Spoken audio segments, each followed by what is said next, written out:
Very good afternoon to all of you. कैसे हैं आप लोग? I hope you are doing great और आशा करता हूं कि आप सभी का काफी अच्छा होगा एंड आप लोग कंटिन्यू प्रिपरेशन कर रहे होंगे अपने एग्जाम को टारगेट करते हुए। एंड अभी हमारा टारगेट है आरआरबी जे को क्वालिफाई करना, है ना। अभी आप लोग का सीबीटी 1 का एग्जाम हो चुका है, सीबीटी 2 का आप लोग प्रिपरेशन कर रहे हो और उसके लिए टेक्निकल में पकड़ बनाना बहुत इंपॉर्टेंट है। आप थ्योरी तो पूरा पढ़ ही रहे हो, चाणक्य बैच में उसमें अपना पकड़ बना रहे हो, लेकिन साथ ही साथ आपको प्रीवियस ईयर का पकड़ बनाना चाहिए, क्योंकि अगर आप प्रीवियस ईयर का पेपर को करोगे सॉल्यूशन तो कहीं ना कहीं क्वेश्चन जो है वो आपका हो बहु कॉपी भी कुछ होता है और पैटर्न देखने को मिलेगा सेम जैसा, मतलब क्वेश्चन एक जैसा देखने को मिलेगा, उसी टॉपिक से पूछा जाता है। तो आपको पता चल जाता है कि किस किस टॉपिक से पूछा जाता है, किस लेवल का क्वेश्चन पूछा जाता है, टॉपिक वाइज सब्जेक्ट वाइज, तो ये आपको आइडिया मिलता है। और पूरा का पूरा मैं यहाँ पे जो क्वेश्चन करता हूँ वो थ्योरी को भी करवाते चलता हूँ, तो आपका एक प्रॉपर जो है एक आपका रिविजन भी होते चलता पूरा सब्जेक्ट का, है ना। क्वेश्चन के साथ साथ में थ्योरी भी एक्सप्लेन करते हुए चलूंगा, तो एक मोटा मोटा अच्छा खासा आपका रिविजन देखने को मिलता है। दैट्स व्हाई ये जो आपका सीरीज है ये सबसे इंपॉर्टेंट मैं बोलूंगा,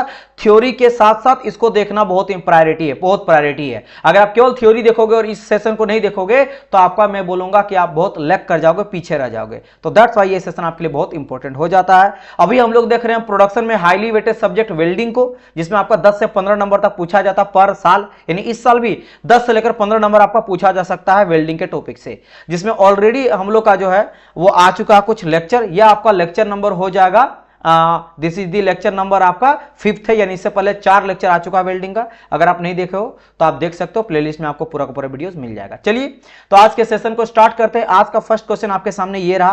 क्वेश्चन नंबर 80 तक हम लोग सॉल्यूशन कर चुके हैं और मैं यहाँ पे जो बताता हूं आपको with the help of figure animation के साथ बताया जाता है। जैसे देखो इस तरह से जो भी चीजें रहेगा with the help of figure के साथ, एनिमेशन के साथ मैं आपको बताता हूं, ताकि चीजें जो है आपको क्लियरिटी मिल पाए, आप चीजों को अच्छी तरह से समझ पाओ, है ना। तो दैट्स वाई इस बेसिस पे जो है आपको पढ़ाया जाता, तो काफी इंटरेस्टिंग रहने वाला सेशन। आप बस बने रहिए और देखते जाइए, और जितने भी पेड स्टूडेंट है उन सबको भी बोलूंगा आप भी आप लाइव आइए और अपना डाउट को क्लियर करते जाइए और प्रिपरेशन को और बूस्ट अप देते जाइए। चलिए फर्स्ट क्वेश्चन ट्राई करिए। फर्स्ट क्वेश्चन क्या कहा गया यहाँ पे 81 में, the welding setup is said to be straight polarity. अब देखो एक होता है डीसीईपी, एक होता है डीसी, मैं कई बार इसके बारे में बताया हूं, ये देख लो यहीं पे आपका है ना। दिस इज कॉल्ड योर डीसीईएन, यानी कि डायरेक्ट करंट इलेक्ट्रोड नेगेटिव, यानी इलेक्ट्रोड इसमें नेगेटिव रहता है। ये देख रहे हो ये आपका इलेक्ट्रोड है, तो ये जो आपका इलेक्ट्रोड है देखो यहाँ पे लिखा गया इलेक्ट्रोड, तो इलेक्ट्रोड अगर मैं नेगेटिव लेके चलता हूं, देखो आप ये जो जॉइंट हुआ है ये नेगेटिव डीसी कनेक्शन मान लो वेल्डिंग में दिया हूं, तो इसका क्या है नेगेटिव है। और ये मेरा वर्कपीस है, वर्कपीस देखो ये वर्कपीस जाके पॉजिटिव से जुड़ा, यानी कहने का मतलब कुछ ऐसा है कि अगर मेरा ये है इलेक्ट्रोड, है ना, ये क्या है मेरा इलेक्ट्रोड है, इलेक्ट्रोड को अगर मैं नेगेटिव में जोड़ूंगा और अगर मैं वर्कपीस को, दिस इज माय वर्कपीस या फिर ऑब्जेक्ट जिसको वेल्डिंग कर रहे हैं उसको मैं अगर पॉजिटिव से जोड़ता हूं, करंट वगैरह मैं सप्लाई करूंगा ना, तो अगर मैं ऐसे करता हूं कि एक को मैंने नेगेटिव एक को मैंने पॉजिटिव में जोड़ा, तो इस तरह का जो हम लोग कनेक्शन बनाते हैं वेल्डिंग के टाइम पे, इसको कहा जाता है डायरेक्ट करंट इलेक्ट्रोड नेगेटिव, डीसीईएन, क्योंकि इलेक्ट्रोड मेरा नेगेटिव है। अगर जस्ट उल्टा मैं क्या करता हूं, इलेक्ट्रोड को पॉजिटिव ले लेता हूं, है ना, और वर्कपीस को मैं नेगेटिव ले लेता हूं, इस केस में क्या हो जाता है, अगर मैं क्या करता हूं वर्कपीस को मैं कर देता हूं नेगेटिव, मान लो वर्कपीस को मैंने कर दिया नेगेटिव, तो इस केस में जो है ये अब क्या हो जाएगा, अब ये डीसी हो जाएगा ईपी हो जाएगा, क्या हो जाएगा ये मेरा हो जाएगा डीसीईपी, डीसीईपी, यानी इस बार जो है मेरा इलेक्ट्रोड वो पॉजिटिव है, इलेक्ट्रोड को मैंने पॉजिटिव लिया, सिंपल सा चीज है। अब यहां पे क्या कहा गया ना कि बताइए हम लोग जो स्ट्रेट पोलैरिटी, अब इसी को एक को बोलते हैं स्ट्रेट पोलैरिटी, एक को कहते हैं रिवर्स पोलैरिटी, एक को क्या कहा जाता है रिवर्स पोलैरिटी कहा जाता है। तो याद रखना जब भी हम लोग वर्क को पॉजिटिव में जोड़ेंगे, जैसा अभी देखो फिलहाल वर्क में रहा नेगेटिव, है ना, तो वर्क अगर मेरा पॉजिटिव में रहा तो वो मेरा कहलाता है स्ट्रेट पोलैरिटी। क्या, जब मेरा वर्क पॉजिटिव रहेगा तो, यानी देखो फिलहाल के केस में अगर मैं बोलूं इलेक्ट्रोड पॉजिटिव है, यहां इलेक्ट्रोड नेगेटिव है यानी वर्कपीस पॉजिटिव है, वर्कपीस मेरा क्या पॉजिटिव है, तो ये मेरा कहलाएगा स्ट्रेट पोलैरिटी। क्या कहलाएगा स्ट्रेट पोलैरिटी, इसको हम लोग क्या करेंगे स्ट्रेट पोलैरिटी, स्ट्रेट पोलैरिटी। इसमें क्या होता है मेरा वर्कपीस जो होता है वो मेरा पॉजिटिव होता है, बस ये ध्यान रखना। देखो इस वाला जो भी बताया अभी वर्कपीस क्या है, तो आप देख लो सर वर्कपीस तो मेरा नेगेटिव है, यानी ये क्या हो गया this is your reverse polarity.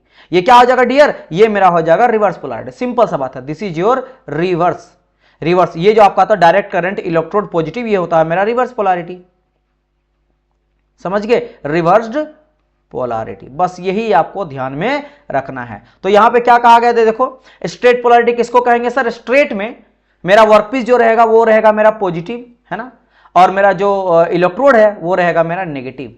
तो देखो work is connected to positive terminal, yes, and electrode is to the negative terminal, यानी A will be the correct answer. बिल्कुल सिंपल क्वेश्चन। नेक्स्ट क्वेश्चन की रिमूव करा जाए। देखो ये बहुत अच्छी तरह से स्ट्रेट पोलैरिटी देख सकते हो, है ना। ये आपका जो वर्कपीस है वो मेरा पॉजिटिव में जुड़ा हुआ है और ये मेरा है इलेक्ट्रोड है ना। इलेक्ट्रोड जो मेरा है, इलेक्ट्रोड आप देख रहे हो कि मेरा कहां जुड़ा हुआ है, नेगेटिव टर्मिनल से आपका जुड़ा हुआ है। यहां देखो अब इलेक्ट्रोड को मैं पॉजिटिव से जोड़ दिया हूं इलेक्ट्रोड को, और जो मेरा वर्कपीस है वो नेगेटिव है, तो ये हो गया मेरा रिवर्स पोलैरिटी। सिंपल सा है, बहुत ही फंडामेंटल, बार बार ये क्वेश्चन आपसे पूछा जाता है। देखो कई बार ये क्वेश्चन ना आरआरबी के एग्जाम में रिपीट हुआ, तो ये बहुत इंपॉर्टेंट क्वेश्चन हो जाता है ना। चलिए आगे बढ़ते हैं क्वेश्चन नंबर 82 की ओर। तो कहा गया इन welding copper alloy with TIG arc welding. TIG का बात करा गया, tungsten inert gas welding. You know that TIG क्यों फेमस है? सर टीआईजी मेरा फेमस है बिकॉज इसमें मेरा जो यूज करता है मेरा इलेक्ट्रोड, वो मेरा होता है नॉन कंज्यूमेबल, यानी कि जो मेरा इलेक्ट्रोड होता है, ये जो मेरा इलेक्ट्रोड है ना, इलेक्ट्रोड जो होता है वो कैसा होता है मेरा, नॉन कंज्यूमेबल होता है। कंज्यूमेबल, इसका क्या मतलब है सर नॉन कंज्यूमेबल? इसका मतलब ये हुआ कि अगर आप वेल्डिंग करना चाहते हो तो आपका जो इलेक्ट्रोड है वो मेल्ट नहीं करेगा, वो फ्यूज नहीं करेगा। क्यों? क्योंकि इलेक्ट्रोड जो मेरा होता है वो मेरा रहता है टंगस्टन का, और टंगस्टन का जो मेल्टिंग पॉइंट होता है ना, क्या होता है मेरा, जो मेरा मेल्टिंग पॉइंट होता है वो बहुत ज्यादा होता है, वेरी हाई, है ना, बहुत ज्यादा होता है, ऑलमोस्ट 3000 के आसपास। इसीलिए मेरा, अगर मान लो आप आयरन को आप, जैसे आपका क्या आयरन है, लोहा के दो पीस को आपस में जोड़ रहे हो इस तरह करके, मान लो बीच में आपने कहीं क्या करा, वेल्डिंग करा दो पीस को, ये पहला पार्ट है, दूसरा पार्ट है, वेल्डिंग करो। अब आयरन का मेल्टिंग पॉइंट होता है 1500 के आसपास, 1450 1500 के आसपास, जबकि जो इलेक्ट्रोड मेरा वो टंगस्टन का है और उसका मेल्टिंग पॉइंट है 3000 के आसपास। तो कितना करंट दोगे, पहले कौन मेल्ट होगा, मेरा आयरन, यानी वर्कपीस मेरा पहले मेल्ट करेगा, है ना, इलेक्ट्रोड तो मेल्ट करेगा नहीं। तो ये कैसा होगा, नॉन कंज्यूमेबल इलेक्ट्रोड, ऐसा इलेक्ट्रोड जिसे मेरा इलेक्ट्रोड जो है वो कंज्यूम नहीं होता है। तब क्या करते हैं सर, या तो जो मेरा वर्कपीस है उसी को मेल्ट करते हैं, दोनों को आपस में जोड़ देते हैं, या फिर एक हम लोग दूसरा एलिमेंट का यूज करते हैं जो मेटल का एलॉय का हो सकता है, वो मेरा कहलाता फिलर। तो फिर हम लोग यहाँ पे एक फिलर का यूज करेंगे और उस फिलर मटेरियल मेरा मेल्ट करेगा और वो मेरा वेल्डिंग करेगा। जैसे कि सोल्डरिंग, आप घर में इन जनरल आप देखते हो, कभी आपका कभी कुछ खराब हो गया, टीवी खराब हो गया या फोन्स खराब हो जाता है ना, इलेक्ट्रॉनिक पार्ट, फैन खराब हो गया, तो वो सर्किट वगैरह जोड़ता हो तो आप देखो कि पतला सा वायर रहता है व्हाइट कलर का, सोल्डरिंग के केस में, तो एक तरह का फिलर मटेरियल है ना।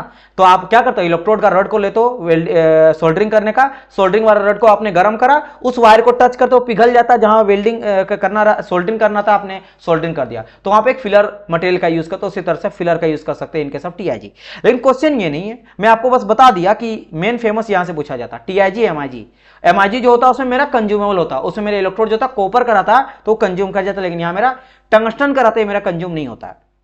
बट क्वेश्चन क्या पूछा गया है कि इन welding copper alloy with TIG arc welding direct current with straight polarity, यानी कि डीसीईपी का यूज करेंगे, बीडीसीईएन का यूज करेंगे। तो बहुत अच्छा क्वेश्चन है, याद रखना। इसमें हम लोग जो है ना, वो हम लोग वर्कपीस को पॉजिटिव लेके चलते हैं, यानी अगर आपने वर्कपीस को पॉजिटिव लिया, है ना, वर्कपीस मेरा पॉजिटिव हो गया, तो इलेक्ट्रोड क्या हो गया, नेगेटिव हो गया, है ना, नेगेटिव हो गया, ये मेरा इलेक्ट्रोड हो गया, क्या हो गया, नेगेटिव हो गया, ये लिया जाता, तो यानी क्या हो गया, ये मेरा स्ट्रेट पोलैरिटी इसको कहते हैं। जस्ट मैंने अभी बताया, देखो ये स्ट्रेट पोलैरिटी में क्या, वर्कपीस मेरा पॉजिटिव है ना, वर्कपीस मेरा पॉजिटिव है, राइट। अब बोलेंगे आप सर क्यों, थोड़ा सा ये याद कैसे रखूंगा कि मैं लॉन्ग टर्म तक याद हो।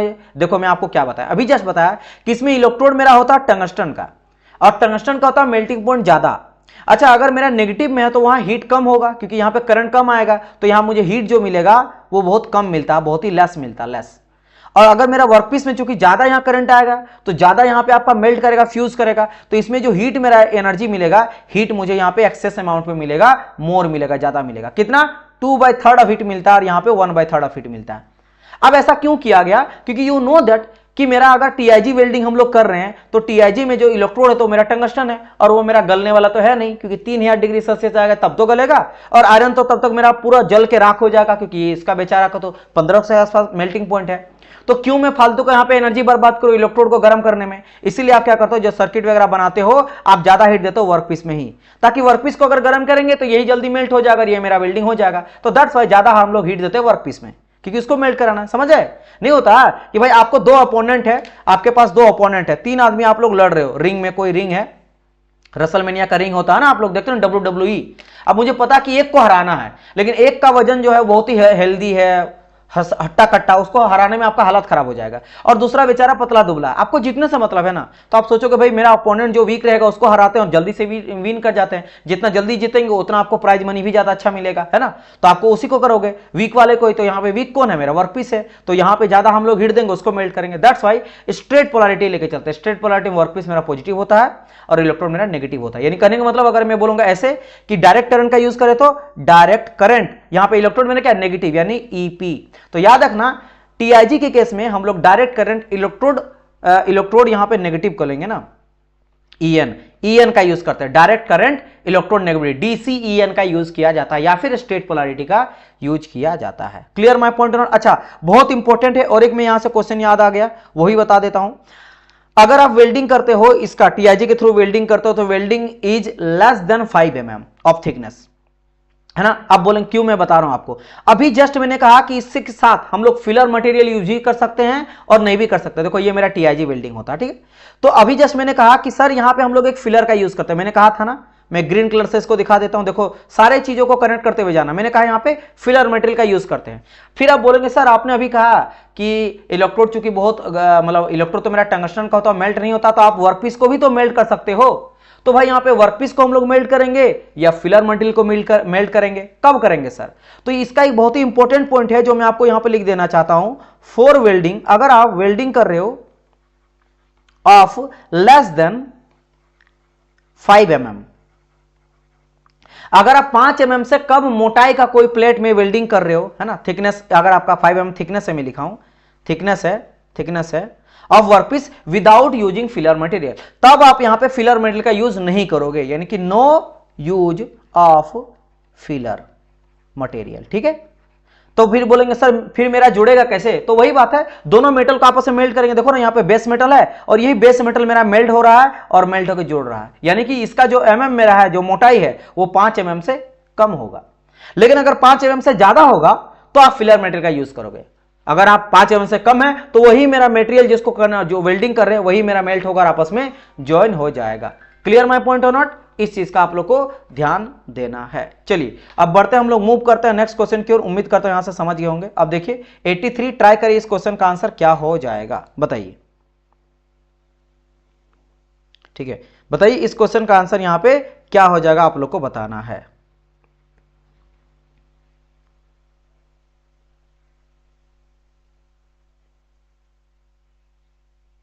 एक सेकंड, थोड़ा कॉल आ रहा है, मैं थोड़ा सा देख लेता हूं, बताना मुझे पड़ेगा कि लाइव हूं।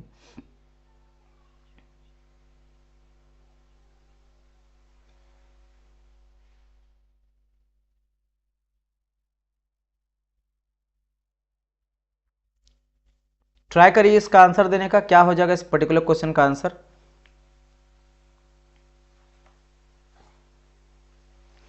आर्क ब्लो एक बहुत ही इंपॉर्टेंट फेनोमिना होता है जो वेल्डिंग में देखने को मिलता है। ये एक तरह का डिफेक्ट है ना, it's a type of defect. लेकिन अब ये क्वेश्चन क्या पूछा, ये देखना पड़ेगा कि आर्क ब्लो क्यों हो रहा है, क्यों, ये सब जो है वो आपको पता करना पड़ेगा। तो मैं देखता हूं यहाँ पे, क्वेश्चन पढ़िए और ट्राई करिए इसका आंसर देने का।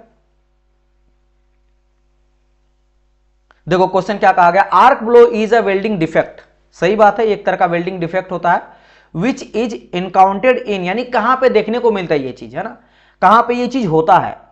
तो क्या ये फेनोमिना होता है आर्क वेल्डिंग जब हम लोग एसी करंट का यूज करेंगे तब, या डीसी करंट का यूज करेंगे तब, या गैस वेल्डिंग में, या फिर थर्मिट वेल्डिंग में, कहां पे आपको देखने को मिलता है? तो वेरी वेरी इंपॉर्टेंट क्वेश्चन। अब अभी मैं आपको पूरा समझाऊंगा आर्क ब्लो होता क्या, इसके पीछे का रीजन क्या है और कैसा देखने को मिलता है, ये सब मैं आपको यहां पे थ्रू बताऊंगा। बट याद रखना ये डीसी वेल्डिंग में आपको देखने को मिलता है, यानी कि डायरेक्ट करंट में। कहां पे? डायरेक्ट करंट, ठीक है। अगर आप डायरेक्ट करंट का यूज करते हो तब आपको देखने को मिलता है एक वेल्डिंग डिफेक्ट, एक दोष, है ना, जो कि अच्छी बात नहीं होता वेल्डिंग में, और होता आर्क का ब्लो करना, आर्क का ब्लो करना। अब बारी आता सर आर्क ब्लो मेरा होता क्या है। आप कभी नहीं चाहते कि आर्क ब्लो मेरा हो, लेकिन आर्क ब्लो होता है ये, है ना। अब ये होता क्यों है? ये एक तरह का आप बोलेंगे कि ये बेसिकली डिफ्लेक्शन होता है आर्क का ड्यूरिंग दी आर्क वेल्डिंग। और ये कहां देखने को मिलता है, अगर ये भी पूछा जाए तो ये आप लोग को देखने को मिलेगा, आर्क जो ब्लो होता है ये आपको देखने को मिलेगा आर्क वेल्डिंग में ही, ना तो गैस वेल्डिंग में, ना थर्मिट वेल्डिंग में। याद रखना ये आर्क वेल्डिंग का फेनोमिना है। आर्क वेल्डिंग का एक तरह का एक डिफेक्ट होता है, आर्क वेल्डिंग का डिफेक्ट होता है।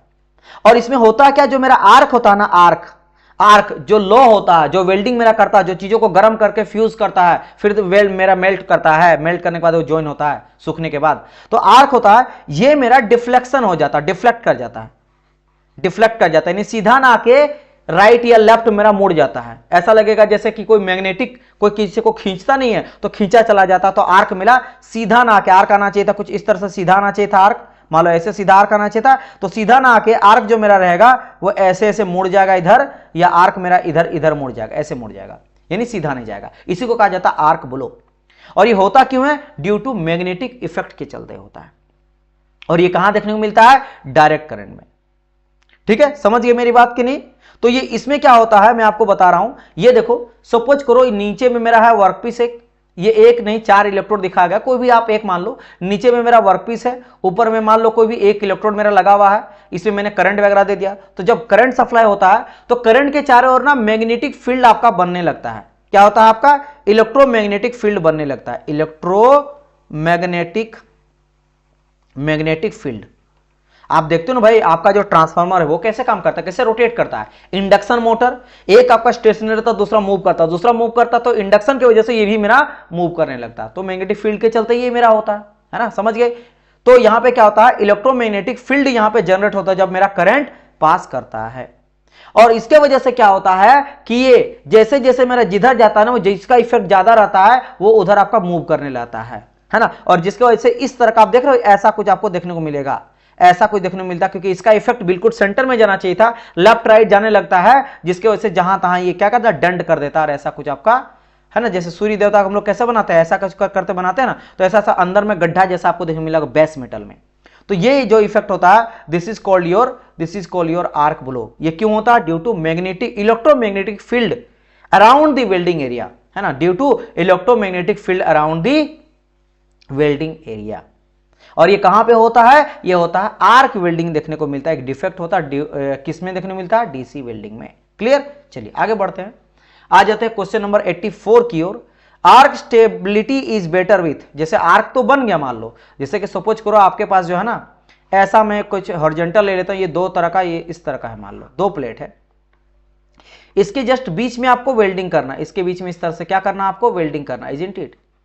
इसके बीच में आपको वेल्डिंग करना है ना, इसके बीच में वेल्डिंग करना। देखो ये ग्रीन कलर का काम क्या है, मान लो वेल्डिंग करो। और आप कैसे करोगे? मान लो इस तरह से कोई इलेक्ट्रोड है, इस इलेक्ट्रोड का यहाँ पे आर्क निकल रहा है ना, एक सेकंड, आर्क को मैं बना लेता हूँ कुछ अदर कलर से, मान लो ऐसे आर्क निकल रहा है, और आर्क से आपका मेल्ट करते हुए जा रहा है, और इस फॉरवर्ड में आगे मूव करते हुए जा रहा है, वेल्डिंग करते जा रहा है। दीज आर वर्क पीस, और ये मेरा हो गया इलेक्ट्रोड, और ये हो गया मेरा आर्क, है ना, वेल्डिंग कर रहा है, वेल्डिंग करते हुए जा रहा है।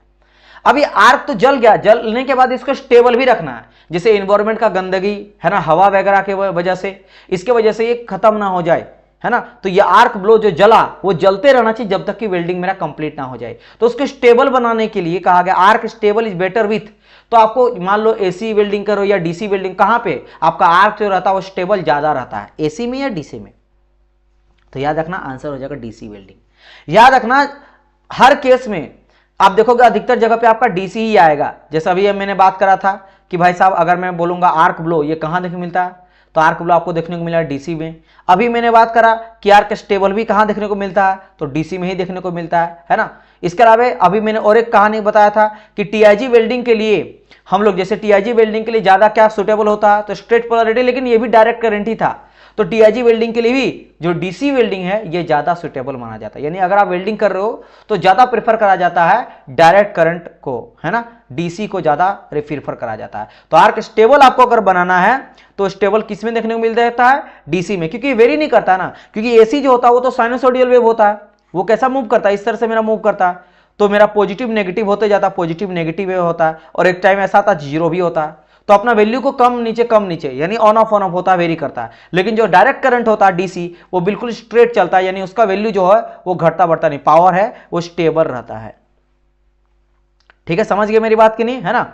एसी में क्या होता है? कंटिन्यूअसली मेरा चेंज करते रहता है अपना मैग्नीट्यूड को, इसका मैग्नीट्यूड जो होता है वो मेरा चेंज होते रहता है। किसमें? एसी में बात कर रहा हूं, एसी में। डीसी में मेरा क्या रहता है?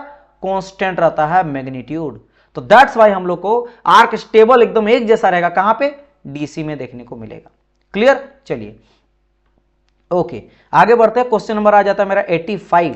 क्वेश्चन कहा गया मैग्नेटिक आर्क ब्लो इज, अभी जस्ट मैंने कहा था मैग्नेटिक आर्क ब्लो क्या था भाई, वही आर्क ब्लो का ही बात करा गया है। Due to magnetic electromagnetic field around the workpiece आपका होता है और इलेक्ट्रोड उसके वजह से देखने को मिलता है, इसलिए कहा गया मैग्नेटिक आर्क ब्लो। तो कहा गया मैग्नेटिक आर्क ब्लो है एक रिसेंट वेल्डिंग टेक्निक है, क्या ये किसी तरह का कोई वेल्डिंग का टेक्निक है?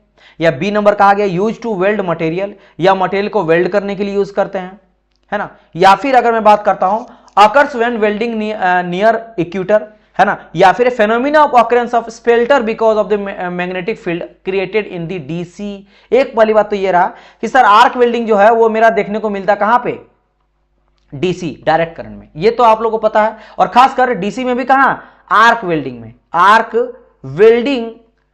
आर्क वेल्डिंग में भी एसी का भी यूज कर सकते हो, डीसी का भी। तो अगर आप डायरेक्ट करंट के थ्रू आर्क वेल्डिंग कर रहे हो तो तब आपको आर्क ब्लो देखने को मिलता है। तो अगर आप देखते हो कि कहीं ना कहीं डी नंबर जो वो सही बोल रहा है, देखो स्पेल्टर, चलो स्पेल्टर अभी नहीं बताया ठीक है, लेकिन बाकी चीज देखो magnetic field created in DC arc welding, तो बिल्कुल सही बात है, डीसी में देखने मिलता है, आर्क वेल्डिंग में मैग्नेटिक फील्ड के वजह से क्रिएट होता है ना।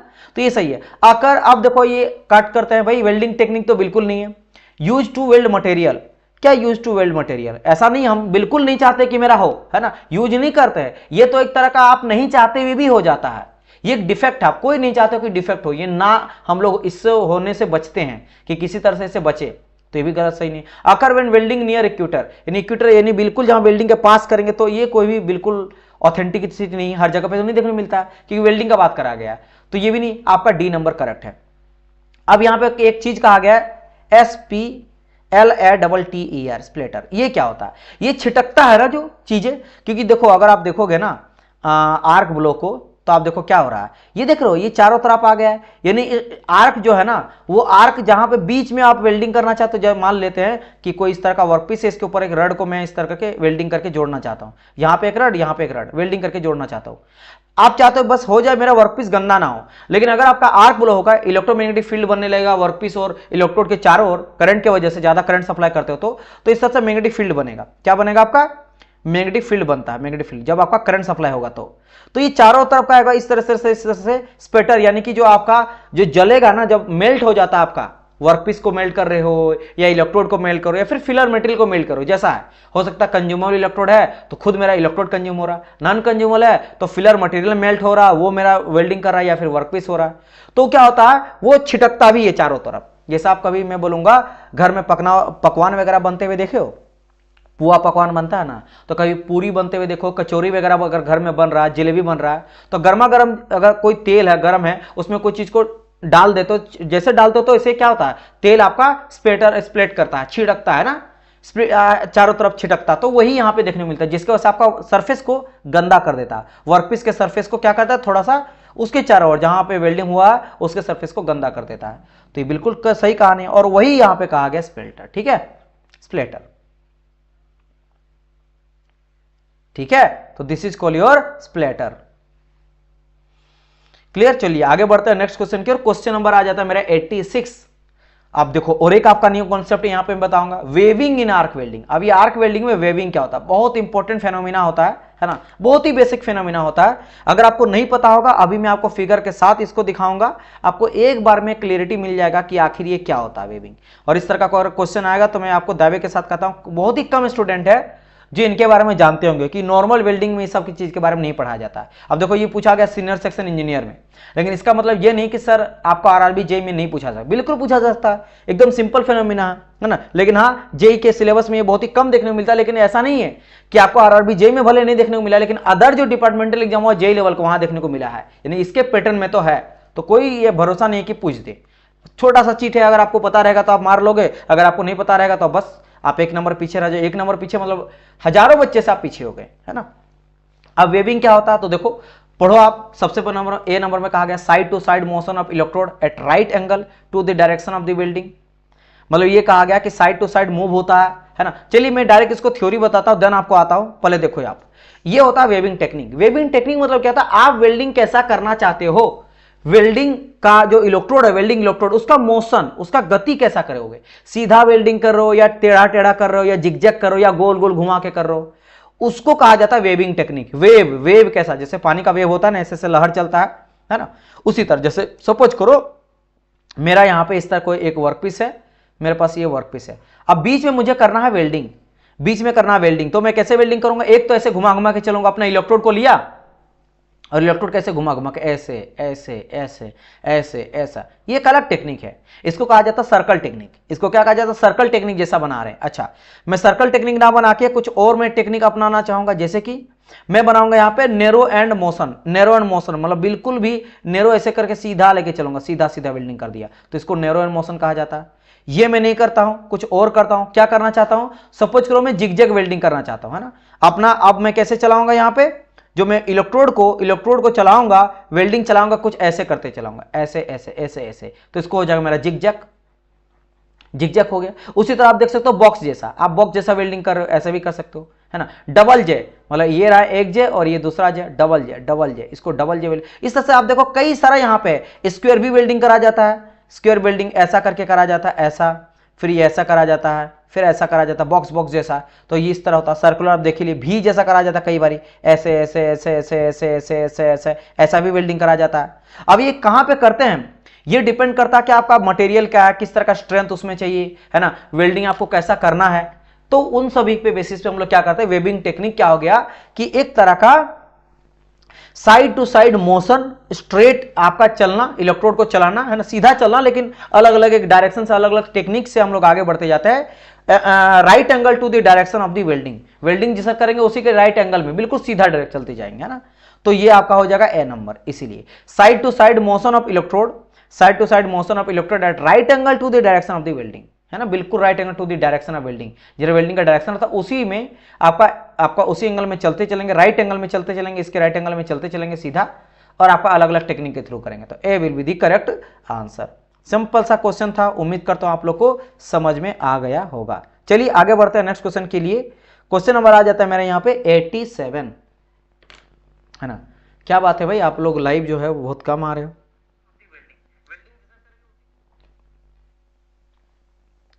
क्या बात है।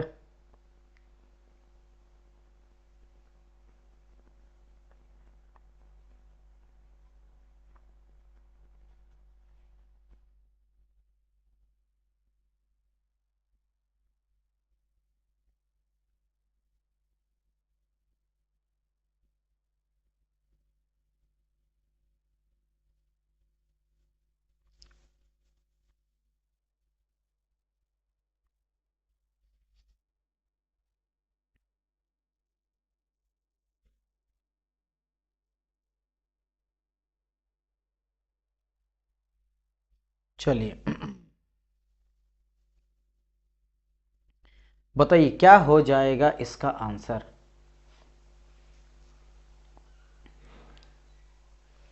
क्वेश्चन आपने देखा, क्वेश्चन कहा गया which of the following welding process does not have high deposition rate. किसमें आपको डिपोजिशन रेट हाई देखने को नहीं मिलेगा? सिल्डेड मेटल आर्क वेल्डिंग में, इलेक्ट्रोसिलेट वेल्डिंग में, gas shielded metal arc welding में, या फिर फ्लक्स कोर आर्क वेल्डिंग में। You should have to remember this कि जो मेरा आपका सिल्डेड मेटल आर्क वेल्डिंग होता है ना, इसमें आप लोग को ज्यादा डिपोजिशन रेट देखने को मिलता है। डिपोजिशन मतलब आप जितना कितना ज्यादा डिपॉजिट करना चाहते हो उस जगह पे, है ना। जैसे मान लेते हैं कि ज्यादा अंदर तक आप डिपॉजिट करना चाहते हो मटेरियल को, ज्यादा अंदर तक मेल्ट करके आप डालना चाहते हो इलेक्ट्रोड को या फिलर मटेरियल को, जो भी जिसको भी कर रहे हो, कितना अंदर तक ये डिपॉजिट कर पा रहा है, ये बहुत ही कम देखने को इसको मिलता है ना, बहुत ही कम। यानी अगर आप ऐसे बोलोगे इन शॉर्ट में कि ये मेरा ज्यादा जो है वो, अगर मान लेते हैं ऐसा आप करना चाहते हो कि भाई बहुत ही थिक पतला पतला आपका सीट है, तो पतला सीट के लिए ठीक होता है। ज्यादा अगर थिक है, मोटा मोटा सीट है जिसमें ज्यादा अंदर तक वेल्डिंग करना है, तो उसके लिए सूटेबल नहीं रहेगा, है ना। तो हाई डिपोजिशन रेट यहां पे देखने को मिलता है, इसीलिए आपका करेक्ट आंसर क्या हो जाएगा? सिल्डेड metal arc welding. सिल्डेड metal arc welding is the correct answer. ठीक है, चलिए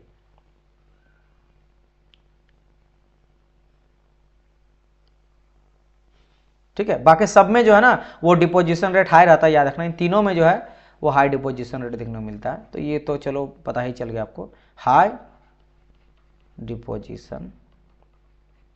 अच्छा, और एक इंपॉर्टेंट कि ये जो सिल्डेड मेटल आर्क वेल्डिंग है, इसका एक और क्वेश्चन पूछा जाता है कि इसका दूसरा नाम एक होता है, इसको कहा जाता है हम लोग स्टिक वेल्डिंग, है ना। स्टिक इलेक्ट्रोड, स्टिक इलेक्ट्रोड, क्योंकि इसका जो इलेक्ट्रोड होता है स्टिक की तरह लिया जाता है, इसलिए इसको स्टिक इलेक्ट्रोड वेल्डिंग भी कहते हैं। तो ये नाम जो है आप लोग को ध्यान रखना है, ठीक है, इसको ध्यान रखना है। और ये बहुत ही चीफ रहता है, बहुत ही चीफ एंड बेस्ट आपका यूज हो सकता है, बहुत ही ईजीएस्ट भी होता है ना, वेरी इजी होता है, बहुत ज़्यादा ये चीफ होता है, ज़्यादा मतलब आप बोल सकते हो कि ज़्यादा महंगा नहीं होता है, अब इजी तरीके से इसको प्रोवाइड कर सकते हो। और इससे अच्छा बात और क्या है कि इसको स्ट्रेंथ भी आपको बहुत अच्छा देगा, है ना, स्ट्रेंथ आपको बहुत अच्छा देगा, स्ट्रेंथ भी आपको काफ़ी अच्छा मिलता है, हाई लेवल का स्ट्रेंथ भी देखने को मिलता है ना। इसको हम लोग एसी और डीसी दोनों यूज़ कर सकते हैं। एसी एंड डीसी वेल्डिंग के थ्रू आप सील्डेड मेटल आर्क वेल्डिंग को कर सकते हो, तो इसमें कोई दिक्कत आप लोग को देखने को नहीं मिलता है। इसके अलावा और कुछ चीज़ें हैं, ये होता कैसा है तो ये आप देख सकते हो सील्डेड मेटल आर्क वेल्डिंग। तो इसमें इस तरह से पावर सप्लाई किया जाता है, ये रहता है मेरा इलेक्ट्रोड, है ना। तो इलेक्ट्रोड आप देखोगे जैसे यहाँ पे क्या कहा स्टिक, तो इसी स्टिक की तरह रहता है, इसलिए हम लोग क्या कहते हैं इसको स्टिक वेल्डिंग कहते हैं। तो ये मैंने आपको बता ही दिया है ना, समझ गए मेरी बात की नहीं, ठीक है। फिर यहाँ पे देखो स्टिक के ऊपर यहाँ पे यानी इलेक्ट्रोड के ऊपर यहाँ पे कोटिंग भी करा जाता है। ये वेल्ड आपको देखने को मिल रहा है, आर्क है, ये प्रोटेक्टिंग लेयर रहता है, ये स्लैग ऊपर में इसमें फॉर्मेशन होता है, ठीक है। तो इस तरह से नॉर्मल आपको देखने को मिलता है सील्डेड मेटल आर्क वेल्डिंग। इसमें एक बहुत ही इंपॉर्टेंट पॉइंट है कि इसका नाम जो है वो सील्डेड क्यों पड़ा है ना, ये मैं आपको बता रखा हूं, फिर से बता देता हूं। इसमें जो मेरा वेल्ड पूल होता है ना, वो उसको वेल्ड पूल कहा जाता है। वेल्ड पूल जहां पे मेल्ट कर रहा है, मेल्ट जैसे स्विमिंग पूल, स्विमिंग पूल में क्या रहता है पानी रहता है, तो वेल्ड पूल में क्या रहेगा आपका मेटल रहेगा, है ना। इसमें क्या रहेगा मोल्टन मेटल रहता है, मोल्टन मेटल, मेटल बोले तो धातु, है ना, यानी कि पिघला हुआ धातु, क्योंकि जब उसको मेल्ट कर देता है वेल्डिंग करने से पहले, मान लो दो सॉलिड वर्कपीस है, उसको मैं इतना करंट सप्लाई किया कि हीट की वजह से मेल्ट हो जाता है, तो वेल्ड पूल ये ढका हुआ रहता है, इसलिए सील्डेड रहता है, ढका हुआ, किससे, प्रोटेक्टिंग गैस से। देखो ये मेरा प्रोटेक्टिंग गैस है ना, तो प्रोटेक्टिंग गैस से पूरा ये ढका हुआ है। और आप देखोगे बिल्कुल सेंटर में आपको नजर आ रहा होगा रेड कलर का, ये आपका है वेल्ड पूल, ये आपका क्या है मेरा वेल्ड पूल है। तो वेल्ड पूल जो है वो आपका एक तरह से सील्ड है, ढका हुआ है इन्वायरमेंट से, जिससे इसमें जो डिफेक्ट वगैरह है वो बहुत ही कम होता है ना, सिर्फ इन्वायरमेंट से बचाने के लिए और कई सारा पार्टिकल से, जो डस्ट पार्टिकल है उन सब से बचाने के लिए इसको इस तरह से करवाया जाता है। दैट्स वाई इसका नाम पड़ता है सील्डेड मेटल आर्क वेल्डिंग, है ना। आर्क वेल्डिंग होता है और इसमें हम लोग प्रोटेक्टिंग गैस का भी यूज करते हैं, नोबेल गैस वगैरह का यूज किया जाता है इसको प्रोटेक्ट करने के लिए, जिसके लिए अलग सिलेंडर आता है वो भी सप्लाई करा जाता है ड्यूरिंग दी वेल्डिंग प्रोसेस। चलिए बढ़ते हैं नेक्स्ट क्वेश्चन की ओर। क्वेश्चन नंबर आ जाता है मेरा 88। इसमें देखो क्या क्वेश्चन कहा गया है ना। क्वेश्चन कहा गया which of the following true about the shielded metal arc welding. अभी जस्ट मैंने कहा कि सील्डेड मेटल आर्क वेल्डिंग के लिए कौन सा यहां स्टेटमेंट ट्रू, अभी मैंने कहा कि ये मेरा, देखो अभी जस्ट मैंने क्या लिखा था डियर, तो ये मेरा इजी होता है, चीफ होता है, सस्ता होता है। तो पहला ऑप्शन तो दे दिएगा कि हाई कॉस्ट, तो हाई कॉस्ट तो नहीं होता है ना, तो ट्रू कहा गया। तो भाई साहब ये तो सस्ता मेरा होता है, यहां कहा गया कॉस्टली है, तो कॉस्टली तो होता नहीं, आप मैंने अभी जस्ट डिस्कस करा। फिर can't weld different type of metals, है ना, तो कहा गया कि डिफरेंट टाइप ऑफ मेटल को हम लोग वेल्ड नहीं कर सकते, ऐसा कोई बात नहीं है, आराम से कर सकते हो, है ना, इससे कोई दिक्कत मेरा नहीं है।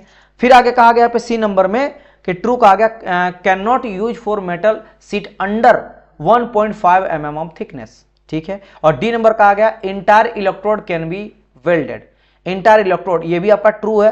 आपका सी नंबर जो है ना ये आपका ट्रू यहां पे बता रहा है ना। देखो मैं आपको इसके लिए कुछ एडवांटेज और डिसएडवांटेज दोनों बता देता हूं सील्डेड मेटल आर्क वेल्डिंग के बारे में।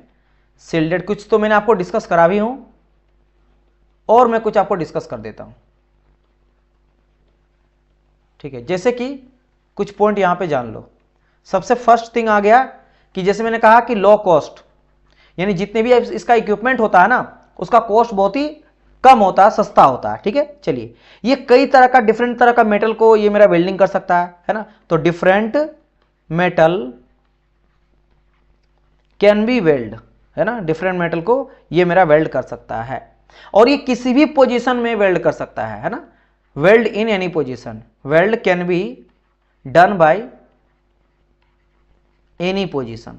एनी पोजीशन बोले तो हॉरिजॉन्टल वेल्डिंग करो, है ना, वर्टिकल वेल्डिंग करो, फ्लैट वेल्डिंग करो, टिल्टेड वेल्डिंग करो, किसी एंगल पे वेल्डिंग करो, कोई दिक्कत नहीं है ना। चलिए इसके अलावा ये एयर से या इन्वायरमेंट से अफेक्टेड कम होता, क्योंकि सील्डेड रहता है, नाम से ही पता चला, जो भी आपका नोबेल गैस रहता है उसको सील्डिंग करके रहता, बचाता है इन्वायरमेंट से, तो एयर से अफेक्टेड नहीं होता है। तो ये आप लिख सकते हो कि लेस अफेक्टेड, है ना, less affected by air, air से बहुत ही कम इफेक्ट देखने को मिलता है।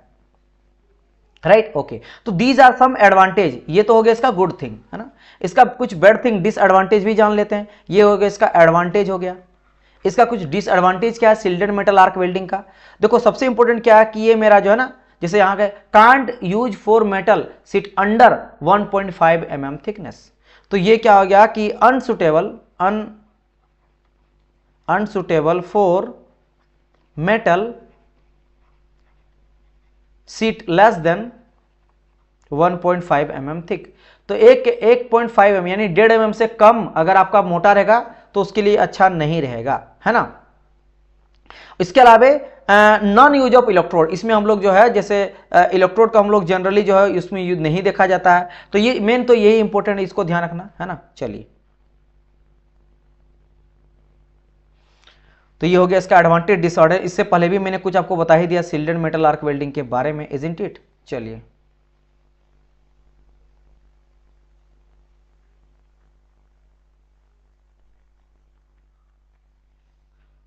एक सेकंड, क्वेश्चन इससे पहले था,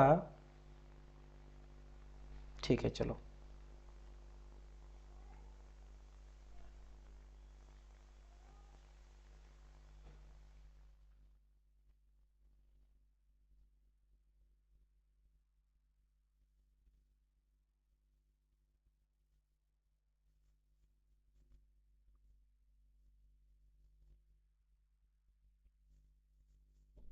ठीक है, ठीक है, करेक्ट करेक्ट है। इसमें मैंने बस एक चीज देख रहा था कि मैंने जो आपको बताया ना कि शिल्डेड मेटल आर्क वेल्डिंग जो है वो हाई डिपोजिशन रेट, एक होता है पेनिट्रेशन। तो पेनिट्रेशन का नहीं बात कर रहा मैं, पेनिट्रेट आपको थोड़ा बता दिया था। अभी मुझे लगा कि मैंने डिपोजिशन बताया था या पेनिट्रेशन बताया था। तो ये हाई डिपोजिशन रेट इसका होता है। देखो, विच of the following welding process does not have high deposition rate. तो शिल्डेड मेटल आर्क वेल्डिंग का बात करें तो अभी जैसे मैंने बात करा ना शिल्डेड मेटल आर्क वेल्डिंग का, तो इसमें क्या कहा कि not have high deposition rate, यानी इसका जो डिपोजिशन रेट होता है वो कम होता है। डिपोजिशन रेट बिल्कुल कम होता है। तो अगर ज्यादा थिक होगा, हाँ ज्यादा थिक मेटल होगा तो उसके लिए बेटर नहीं होगा, पतले पतले के लिए होगा। तो ये पतले पतले, लेकिन डिपोजिशन आप पेनिट्रेशन मत समझ लेना, ये ऊपर का बात करा गया, ठीक है। चलिए, बिल्कुल बिल्कुल sir ji, thank you so much dear sir. Right, चलिए मूव करते हैं नेक्स्ट क्वेश्चन की ओर। क्वेश्चन नंबर आ जाता है मेरा 89। इसमें देखिए क्या कहा गया, which of the following welding process does not use the consumable electrode. अभी जस्ट मैंने आपको कहा था कंज्यूमेबल इलेक्ट्रोड या नॉन कंज्यूमेबल इलेक्ट्रोड। कैसा इलेक्ट्रोड होता है कि अगर आप वेल्डिंग कर रहे हो और ड्यूरिंग वेल्डिंग अगर मेरा इलेक्ट्रोड है वो खुद ही कंज्यूम हो जा रहा है ड्यू टू करंट सप्लाई करते तो वो मेरा मेल्ट होके और वेल्डिंग में पार्टिसिपेट कर रहा है। लेकिन अगर आपका जो इलेक्ट्रोड है वो टंगस्टन जैसा है जिसका टेम्परेचर बहुत ज्यादा होता है, मेल्टिंग पॉइंट बहुत ज्यादा होता है, अब वो तो मेल्ट करेगा नहीं, उस समय पे आप फिलर मटेरियल को लेते हो। तो ऑन दैट केस यहां पे मेरा जो इलेक्ट्रोड होता है वो मेरा नॉन कंज्यूमेबल होता है, यानी यूज उसको नहीं करते हैं। जैसे सबसे अच्छा एग्जांपल होता है TIG, tungsten inert gas welding. अभी मैंने इसके बारे में टोटल डिस्कस करा था कि इसमें जो मेरा इलेक्ट्रोड होता है नीचे में वर्कपीस होता है। तो ये जो मेरा वर्कपीस होता है, तो वर्कपीस और इलेक्ट्रोड, तो आपको कहां पे ज्यादा हीट देखने को मिलता है? वर्कपीस में। यहां मुझे 2/3 ऑफ हीट देखने को मिलता है, यानी ज्यादा हीट देखने को मिलता है। और यहां पे आपको देखने को मिलता है 1/3 ऑफ हीट। क्यों? क्योंकि यहां पे आपको लेस हीट देखने को मिलता है, यहां पे आपको मोर हीट देखने को मिलता है। क्योंकि भाई यहां ज्यादा हीट देके क्या ही फायदा, क्योंकि इलेक्ट्रोड जो मेरा टंगस्टन का है उसका मेल्टिंग पॉइंट 3000 के आसपास है। अब मेरा अगर आयरन का या एलॉय में आप स्टील भी ले लो, उसका तो मेरा जो मेल्टिंग टेम्परेचर होता है वो तो 1500 से 2000 के आसपास जाता है, जबकि टंगस्टन का 3000 है। तो 3000 टेम्परेचर तक जाएगा, उतना करंट सप्लाई करेंगे तब जाके मेल्ट करेगा मेरा इलेक्ट्रोड। उससे पहले ही मेरा जो मेरा रहेगा एलॉय या कास्ट आयरन या स्टील है वो तो मेल्ट हो जाएगा। तो दैट्स वाई यहां पे हम लोग क्या करते हैं, ज्यादा हीट सप्लाई कहां पे करते हैं? वर्कपीस में करते हैं। तो बस कहा गया कि following welding process does not use the consumable electrode TIG। तो देखो यहां पे gas metal arc welding, submerge arc welding, gas जहां पे टंगस्टन आ जाएगा वही करेक्ट आंसर हो जाएगा। यहां पे इलेक्ट्रोड जो होता है मेरा टंगस्टन का होता है और वो मेरा मेल्ट नहीं करता, कंज्यूम नहीं होता है। क्लियर? तो that's why answer for this particular question will be your C number, है ना। क्या हो जाएगा मेरा? C will be your correct answer. चलिए, और हाँ कभी कभार जो है इसको TIG के साथ साथ GTAW वेल्डिंग भी कहा जाता है, यानी कि गैस टंगस्टन आर्क वेल्डिंग। क्या कहा जाता है इसको? Gas tungsten arc welding. तो ये भी आप लोग को याद रखना है कि TIG is also known as GTAW, है ना, GTAW। समझ गए मेरी बात कि नहीं? चलिए, और अधिकतर ये भी आपको बतागा TIG में क्या यूज करते हैं, अधिकतर डीसी का यूज किया जाता है, वो भी क्या स्ट्रेट पोलैरिटी का वर्कपीस को हम लोग अधिकतर पॉजिटिव लेके चलते हैं। ठीक है, देखो यहाँ पे पॉजिटिव ही लिए थे इसलिए ज्यादा हीट मुझे यहाँ मिला, यहाँ नेगेटिव है ना, यही आपका था। क्लियर, चलो मूव करते हैं। सेम कहानी आप देख सकते हैं यहाँ पे, है ना। This is for your TIG. TIG में भी हम लोग इनर्ट गैस को सप्लाई करते हैं। जो इनर्ट गैस किनारे किनारे तरफ से जो है ना वो इनर्ट गैस जा रहा है।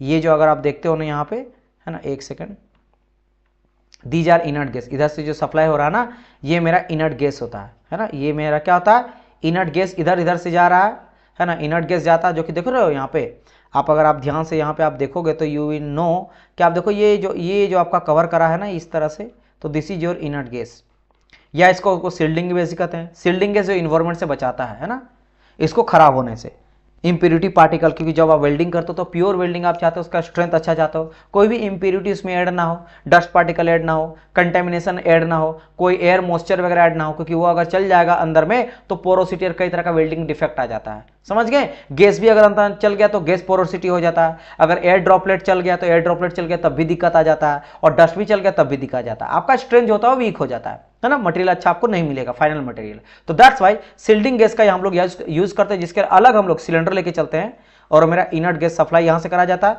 और बीच वाला जो पॉइंट है ये तो मेरा इलेक्ट्रोड है, जो कि टंगस्टन का इलेक्ट्रोड है ना, समझ गए। बाकी करंट वगैरह सप्लाई करा गया है, पावर सोर्स यहां दिया जा रहा है, मान लो डीसी पावर सोर्स यहां से दिया जा रहा है। और ये देख सकते हो फिलर मटेरियल यहां पे यूज किया जा रहा है ना, ये क्या, this is your welding rod कहते हैं, या ये बेसिकली मेरा फिलर रड है। फिलर रड कौन सा होता है सर, फिलर रड वही रड होता है जो मेरा यहां पे मेल्ट करेगा, क्योंकि टंगस्टन तो मेल्ट होने से रहा। अगर आप वर्कपीस को मेल्ट करते हो तब तो ठीक है, अगर आप वर्कपीस को मेल्ट नहीं करते हो तब आप फिलर मटेरियल का यूज करोगे। यो भी मैंने आपको कहा कि अगर मैं 5 mm से, अभी जस्ट मैंने कहा कि अगर किसी का थिकनेस, अगर जो भी मेरा वर्कपीस है उसका थिकनेस, अभी मैंने कहा मेंशन करा था, आप लोग देखो जो भी क्लासेस में बताऊंगा, जो पहले भी बताओ उन सभी चीज को आप लोग याद रखना। अगर आप याद रखोगे तो क्या होता है, कनेक्टिविटी आपका बढ़ते चला जाता है, राइट। तो अभी जैसे मैंने कहा था, देखो for welding less than 5 mm thickness no filler material. वो भी फिलर मटेरियल कब यूज करेंगे, जब 5 mm से ज्यादा होगा तब। तो वैसे मान लेते हैं यहाँ कि मेरा फिलर मटेरियल सर फिगर में दिखा गया है, तो अगर फिलर मटेरियल यहाँ पे दिख रहा है, इसका मतलब इसका जो थिकनेस है वो मेरा 5 mm से ज्यादा होगा, है ना, 5 mm से ज्यादा इसका थिकनेस होगा। इसका थिकनेस हो सकता है ये 10 mm का है, मोटाई का है ना, या 8 mm का है, यानी इससे ज्यादा होगा तभी जाकर फिलर मटेरियल का यूज करेंगे, नहीं तो मेरा मटेरियल को ही मेल्ट करके वेल्डिंग कर देता है। क्लियर, चलिए आगे बढ़ते हैं। ये देख सकते हो टीआईजी का टिप होता है, ये वाला जो है ना, ये जो निकल रहा है, जिससे मैं लेजर से आपको दिखा देता हूं। ये देख रहे हो, ये मेरा टीआईजी का टिप होता है, रेड कलर देख रहे हो, टिप ये जा रहा है रेड कलर, ये मेरा टिप होता है ना। ये देखो एमआईजी और टीआईजी में अंतर, टीआईजी में आप देखोगे तो टंगस्टन का करते हैं, तो यहाँ पे देखो ज्यादा ये मेरा मेल्ट नहीं कर रहा है, ये फिलर मटेरियल। देखो दोनों में अंतर क्या होता है, ये देखो आप देखोगे सर ये मेरा एमआईजी और टीआईजी में क्या अंतर है, आप दोनों तो एक जैसा लग रहा है, लेकिन अगर आप ध्यान से देखोगे तो एक चीज का अंतर आपको नजर आ रहा है। दिस इज योर एमआईजी, है ना, मेटल इनस गेट वेल्डिंग, और ये मेरा टीआईजी। क्या अंतर है सर, एमआईजी में जो होता है मेरा टंगस्ट इलेक्ट्रोड, वो मेरा होता है कंज्यूमेबल। क्या होता है मेरा, कंज्यूमेबल होता है, यानी कि जो मेरा इलेक्ट्रोड है वो कंज्यूम हो जाता है। तो आप देखोगे ये इलेक्ट्रोड यहाँ चिंगारी पैदा हो रहा है, इलेक्ट्रोड ही मेल्ट हो रहा है और वेल्ट कर रहा है, राइट। लेकिन अगर आप टीआईजी में देखते हो तो आपको पता है इसमें जो मेरा इलेक्ट्रोड होता है मेरा कैसा, नॉन कंज्यूमेबल। नॉन कंज्यूमेबल होता है कि नहीं, बिल्कुल सर होता है। इसके लिए देखोगे एक मेरा फिलर मटेरियल देख रहे हो, ये मेरा एक फिलर मटेरियल यहाँ पे यूज किया जाए, दो हाथ से ये फिलर को पकड़ा, एक हाथ से फिलर मटेरियल को पकड़ा है और दूसरा हाथ से देखोगे ये मेरा इलेक्ट्रोड को पकड़ा है। तो इलेक्ट्रोड को पकड़ा है फिलर मटेरियल, तो वैसे बता दिस इज योर टीआईजी।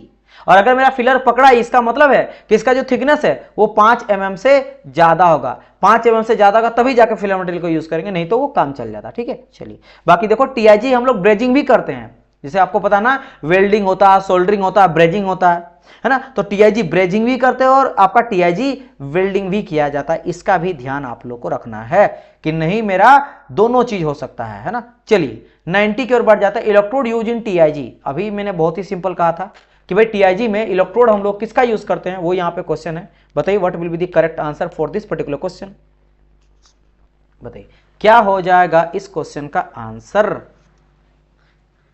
है ना।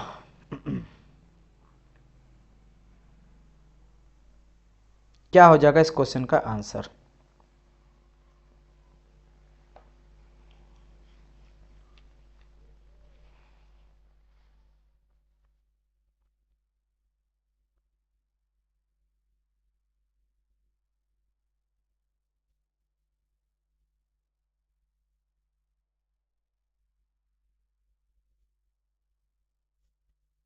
एनीवन जो बताना चाहेंगे? एकदम बहुत ही सिंपल है कि भाई साहब टीआईजी में सर हम लोग टंगस्टन का यूज़ करते हैं, है ना, तो टंगस्टन का इलेक्ट्रोड हम लोग लेके चलते हैं। देखो ये आपका डीएमआरसी जेई में पूछा गया था, है ना, दिल्ली मेट्रो रेलवे जो होता है, और साथ ही साथ आपका कलकत्ता में डीजल जेई में, है ना, ये पूछा गया था। ये जोन वाइज अलग अलग जोन का जो जेई लेवल का एग्जाम होता है, ये दो जगह पे पूछा गया, 18 और आपका 9 में।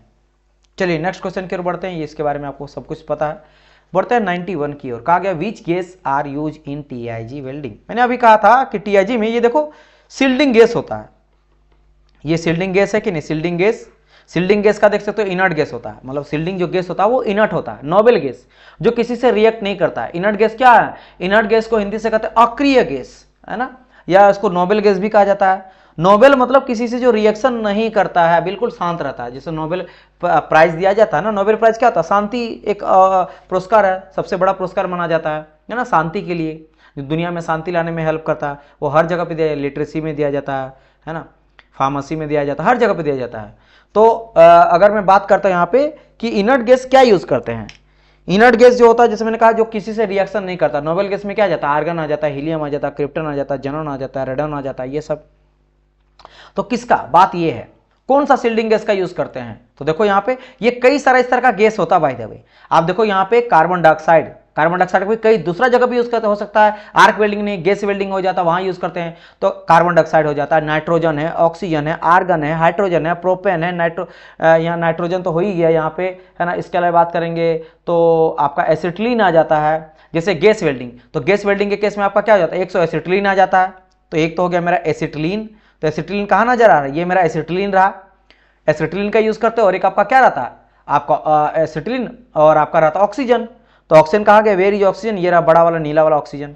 तो ये दोनों का यूज करते हैं, O2 का एंड आपका C2H2 का, एसिटिलीन का करते हैं, है ना। लेकिन अभी फिलहाल हम लोग बात करेंगे नोबेल गैस का। जैसे यहाँ पे देखो आप नजर आएगा नोबेल गैस में क्या क्या, आर्गन आपको नजर आ रहा होगा, आर्गन आपका है नोबेल, है ना। आर्गन क्या गैस है? आर्गन मेरा यहाँ पे नोबेल गैस है, तो आर्गन आपका हो सकता है, ठीक है। फिर आपका क्या क्या हो सकता है ना, आपका हीलियम नजर आ रहा होगा, हीलियम हो सकता है ना नोबेल में।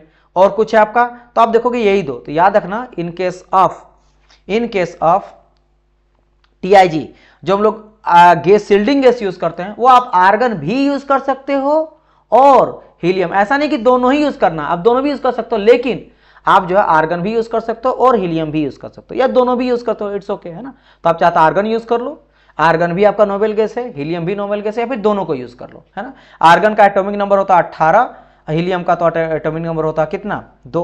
एटॉमिक मास कितना होता है इसका? अगर देख लो 4 होता है दुगना, और इसका 18 दूनी के 36, कुछ ज्यादा होता है, क्योंकि यू नो दैट कि सेंटर में होता है न्यूक्लियस में, वो आपका एटॉमिक नंबर जो कि आपका नंबर ऑफ होता है क्या? प्रोटॉन। तो प्रोटॉन के साथ न्यूट्रॉन भी रहता है, जिसकी वजह से इसको कहते हैं हम लोग मास। तो मास नंबर में केवल प्रोटॉन नहीं, तो प्रोटॉन तो 18 था, है ना, लेकिन भाई साहब यहाँ पे देखोगे न्यूट्रॉन भी है, तो न्यूट्रॉन यहाँ पे कहीं ना कहीं दुगना से कुछ ज्यादा होता, जो मिलके आपका 39 हो गया, है ना। तो आर्गन गैस याद रखना, आर्गन गैस देख लो, आर्गन गैस हमेशा भरा जाता है इस कलर में जो आपको नजर आ रहा होगा यहाँ पे। देखो मैं लेजर से दिखा देता हूँ, देखो आर्गन गैस है, नीचे तरफ देखो, है ना। आप देखोगे डार्क जो आपका ग्रीन रहता है ना, उसमें डाला जाता है किसको? आपके आर्गन गैस को, ठीक है। हीलियम गैस को देखोगे तो आप देखोगे थोड़ा सा मिट्टी कलर का जो है ना, उस कलर में आपको यहाँ पे दिखाई दे रहा है। तो ये आप लोग को ध्यान देना है, ठीक है। समझ गए मेरी बात कि नहीं? चलिए, चलिए। सो और ये भी बहुत ज़्यादा क्वेश्चन पूछा जाता है कि जब आप, मैं गैस वेल्डिंग पढ़ाऊंगा, तो गैस वेल्डिंग में जो आपका एसिटिलीन होता है उसका कलर क्या रहता है? सिलेंडर का तो मरून कहा जाता है। देखो एसिटिलीन आपका मरून कलर में है कि नहीं, है ना। और ऑक्सीजन, तो ऑक्सीजन जो होता है वो ब्लैक में भी डाला जाता है। यहाँ पे तो ब्लू है, लेकिन ब्लैक आपको याद रखना, ब्लैक ही आप याद रखना, ब्लैक में ही आपको आंसर आया पूछा जाता है, ठीक है। चलिए ओके, तो फिलहाल आप समझ गए होंगे आंसर क्या आ जाएगा। आर्गन हीलियम जो है दोनों का यूज कर सकते हैं, या फिर एक एक करके भी दोनों का, मतलब ये दोनों यूज किया जा सकता है। अब दोनों एक साथ करो या अलग अलग करो। Clear my point or not? समझ गए ना? यहाँ पे आप लोग को चीजें क्लियर हो गया होगा। चलिए बढ़िया, है ना। चलिए सेशन को आप लोग लाइक करते रहिएगा। तो मूव करते हैं नेक्स्ट क्वेश्चन की ओर। क्वेश्चन नंबर आ जाता है मेरा 92, ये रहा मेरा। टीआईजी वेल्डिंग स्टैंड फॉर, देखो कितना बच्चा क्वेश्चन है, सिंपल। यहाँ पे आपको पूछा, ये आरआरबी जे 2015 का क्वेश्चन है कि टीआईजी का फुल फॉर्म बता दो। क्या है मेरा? टेम्परेचर इंसुलेटेड गैस वेल्डिंग होता है, या टंगस्टन इनर्ट गैस वेल्डिंग होता है, या थर्मली इंड्यूस गैस वेल्डिंग होता है, या टंगस्टन इंसुलेटेड गैस वेल्डिंग होता है। What will be the correct answer? सबको पता है सर कि जो टीआईजी है, TIG stand for tungsten inert gas welding. क्या जाता है मेरा? Tungsten inert gas welding. तो यहाँ पे कहीं नजर आ रहा? बिल्कुल सर, बी नंबर में नजर आ रहा, टंगस्टन इनर्ट गैस वेल्डिंग। तो है we go, B will be the correct answer. इसमें कोई बड़ी बात नहीं है, जिसमें मेरे जो नॉन कंज्यूमेबल इलेक्ट्रोड होता है ना, वर्कपीस और इलेक्ट्रोड के बीच में जो आर्क मेरा बनता है वो कैसा होता है मेरा? आर्क जो यहाँ मेरा बन रहा, दिस इज योर आर्क, ये कैसा होता है मेरा? नॉन कंज्यूमेबल, नॉन कंज्यूमेबल होता है। जो बना किसका रहता है? टंगस्टन का बना रहता है ना। तो दिस इज योर इलेक्ट्रोड और दिस इज योर वर्कपीस, इसके बीच में आर्क रहता है। ठीक है, ओके। चलिए 93 की ओर बढ़ जाते हैं। कहा गया which one of the following welding process use non consumable electrode. देखो फिर से वही क्वेश्चन, देखो ये कितना बार रिपीट करा गया। आरआरबीजे में आप लोग बोलते हो रिपीट होता है कि नहीं, देखो आप एक बार 15 में पूछा आरआरबीजे, और बिल्कुल आरआरबीजे, ओनली आरआरबीजे, बाकी एग्जाम में नहीं, पहले आरआरबीजे में ही देख लो।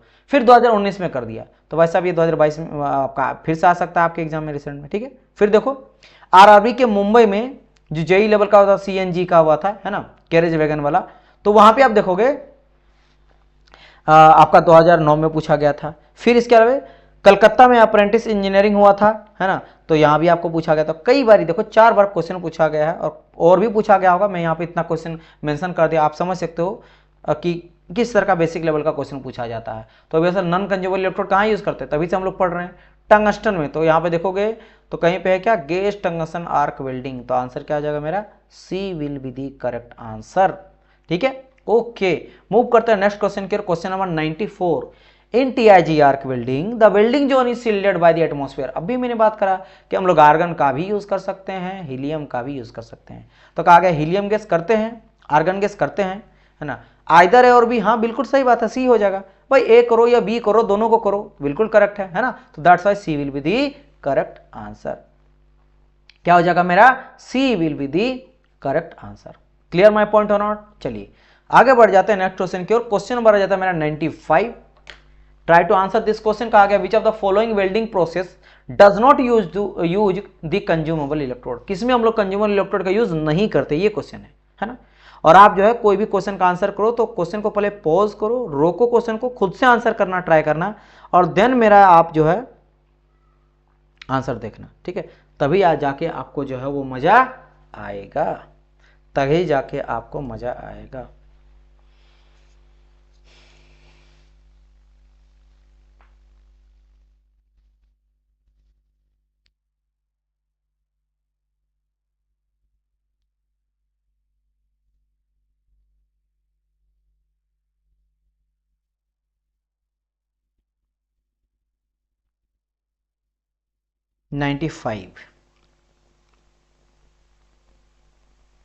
विच of the following welding process does, तो ऑब्वियसली बात है भाई साहब, कहा गया कि नॉट यूज कंज्यूमेबल इलेक्ट्रोड, है ना। कंज्यूमेबल इलेक्ट्रोड यूज कौन नहीं करता? तो वही टंगस्टन आ जाएगा आंसर, है ना।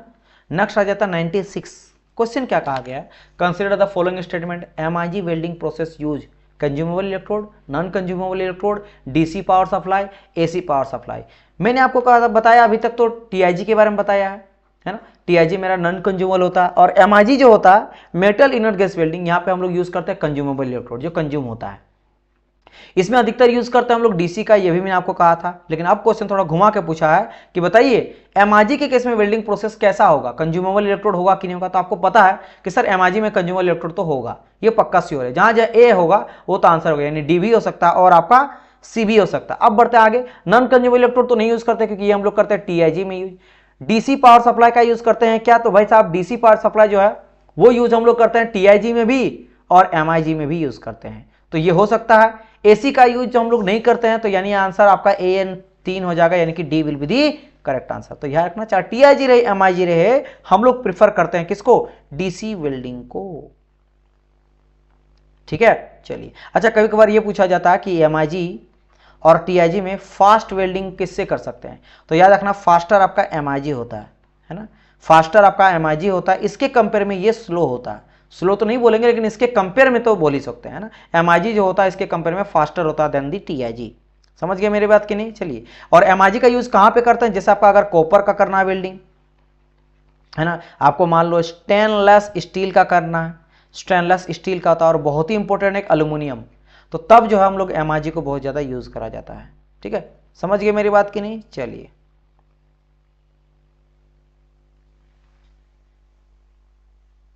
ठीक, एनीथिंग एल्स? हाँ, और एक दूसरा नाम MIG को एक दूसरा नाम से भी जाना जाता है, जिसको कहा जाता है आपका क्या, जैसे वहां पे था ना GTAW, TIG को क्या कहा जाता है, GTAW, है ना, gas tungsten arc welding, TIG को और दूसरा नाम होता है। उसी तरह से MIG का एक दूसरा नाम है मेरा GMAW, GMAW, है ना। जैसे यहां देखो ना, G था, TAW था, यहां भी G और AW है, बस यहां पे बीच में क्या आ गया, बीच में आ गया था मेरा T टंगस्टन के लिए, या मेरा M आ गया मेटल के लिए, बस, यानी गैस मेटल आर्क वेल्डिंग। क्या जाता है मेरा, गैस मेटल आर्क वेल्डिंग है, सिंपल में मेटल आर्क वेल्डिंग भी, इसको मेटल इनर्ट गैस भी कहा जाता है, ठीक है, MIG metal inert gas welding, ठीक है। ओके, मूव करते हैं नेक्स्ट क्वेश्चन की ओर। इसका आंसर तो मेरा डी हो गया। Next question, question number 97, a gas use in inert gas welding process. Inert gas welding में किस आपका गैस का यूज करते हैं, इनर्ट गैस वेल्डिंग का बात करें, ध्यान देना, इनर्ट गैस वेल्डिंग प्रोसेस। तो इनर्ट गैस वेल्डिंग में हम लोग यूज करते हैं किसका, या तो हीलियम का करते हैं या आर्गन का करते हैं, है ना। अभी हम लोग जैसे टीआईजी में यूज करते हैं हम लोग इनर्ट गैस का यूज करते हैं सील्डिंग इन्वायरमेंट के लिए। तो क्या यूज करते हैं, हीलियम का और आर्गन का यूज कर सकते हो, कोई भी यूज कर सकते हो। तो दैट्स यहाँ पे आंसर क्या जाएगा, A will be the correct answer. ठीक है, समझ गया मैं बात, मेरा बात की नहीं, है ना, ठीक है। हाँ, अगर देखो टीआईजी के लिए तो ये दोनों आ जाता है, ये हीलियम और आर्गन आ जाता है, लेकिन कोई अगर बोले एमआईजी के लिए क्या यूज करते हैं, एमआईजी के लिए ये भी ध्यान रखना, इससे भी क्वेश्चन पूछा गया है। सो एमआईजी के लिए भी आर्गन भी यूज कर सकते हो, लेकिन साथ ही साथ आप कार्बन डाइऑक्साइड भी यूज कर सकते हो। कॉमनली आर्गन और कार्बन डाइऑक्साइड को यूज किया जाता है एमआईजी, है ना। एमआईजी के लिए खास करके जब हम लोग कार्बन वेल्ड करते हैं ना, एमआईजी वेल्ड कार्बन स्टील करते हैं, तब इसका तो यूज करते हैं, कार्बन डाइऑक्साइड का भी यूज कर सकते हैं। किसमें, जब हम लोग कार्बन स्टील का वेल्ड करते हैं तब, ठीक है। और टीआईजी में आर्गन और आपके हीलियम का यूज अधिकतर करा जाता है, ठीक है। चलिए